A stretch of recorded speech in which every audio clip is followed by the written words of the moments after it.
সারাদিন আপনি দৌড়াচ্ছেন message, meeting, chat, কিন্তু রাত্রে গিয়ে আপনার মনে হয় যে কোনো কিছুই আসলে কমপ্লিট হলো না।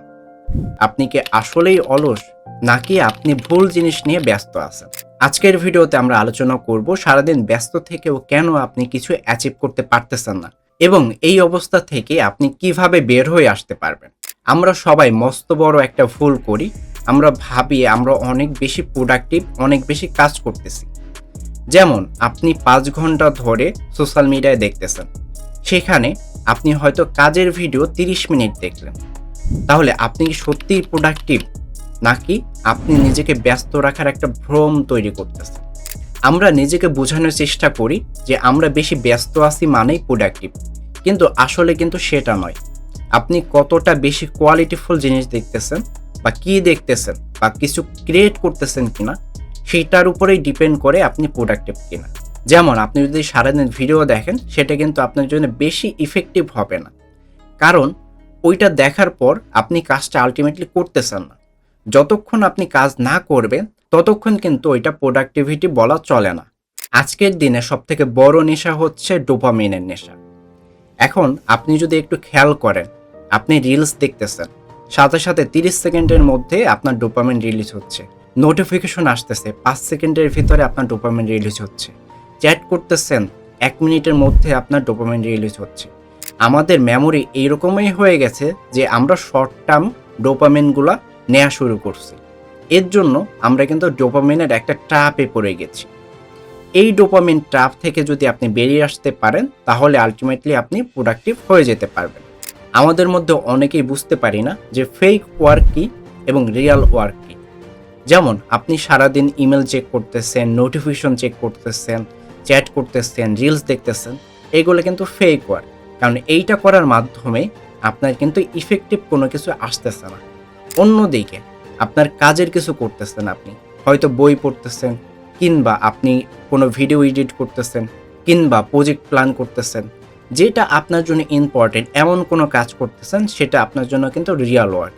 এই রিয়াল ওয়ার্কগুলো করতে কিন্তু অস্বস্তিকর হয়। আপনি এগুলো সচরাচর করতে এনজয় ফিল করবেন না, কিন্তু এই কাজগুলো করার মাধ্যমেই আপনি সাকসেস পাবেন।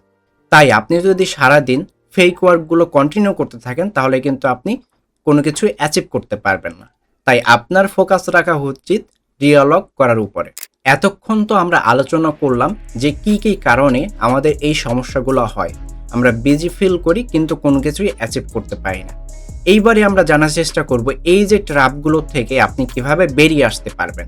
ফার্স্ট অফ অল, আপনি এই ট্র্যাপ থেকে বেরিয়ে আসার জন্য একটা যে কোনো টাস্ক সিলেক্ট করুন।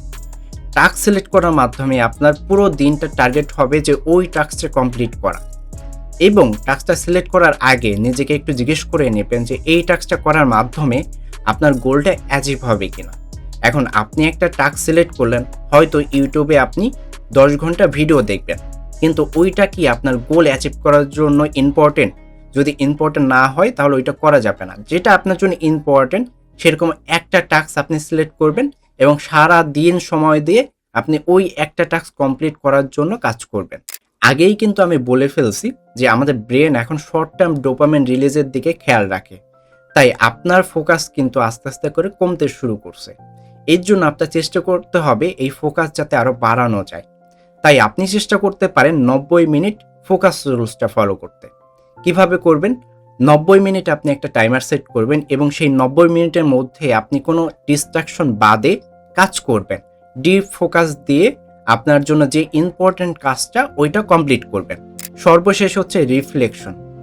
রাত্রে ঘুমানোর আগে 5 মিনিট সময় দিয়ে আপনার ভাবতে হবে সারাদিনে আপনি কি কি করছেন, কোন কাজটা আপনার জন্য ইম্পর্টেন্ট ছিল, কোন কাজটা আপনার জন্য ইম্পর্টেন্ট ছিল না। যে কাজটা আপনার জন্য ইম্পর্টেন্ট ছিল না সেটা পরের দিন আর করা যাবে না। যেটা ইম্পর্টেন্ট ছিল ওইটা পরের দিন আরও বেশি ফোকাস দিয়ে, আরও বেশি এফোর্ট দিয়ে করতে হবে। আলটিমেটলি আপনি কিন্তু অলস না, আপনি হচ্ছে ভুল জিনিস নিয়ে ব্যস্ত, যেটা আপনার জন্য ইম্পর্টেন্ট না। আপনি যদি সঠিক জিনিস নিয়ে কাজ করা শুরু করেন, তাহলে আপনি কিন্তু প্রোডাক্টিভ হয়ে যেতে পারবেন। কমেন্টে জানান আপনার টপ 1 কাজটা কি, এবং এই ভিডিওটা যদি আপনি রিয়েলাইজ করতে পারেন তাহলে চ্যানেলটা অবশ্যই সাবস্ক্রাইব করে রাখবেন, কারণ এই চ্যানেলে আমরা মোটিভেশন নিয়ে নয়, আমরা প্রোডাক্টিভ সিস্টেম নিয়ে কথা বলি। দেখা হবে পরের ভিডিওতে, ততক্ষণ সবাই ভালো থাকুন।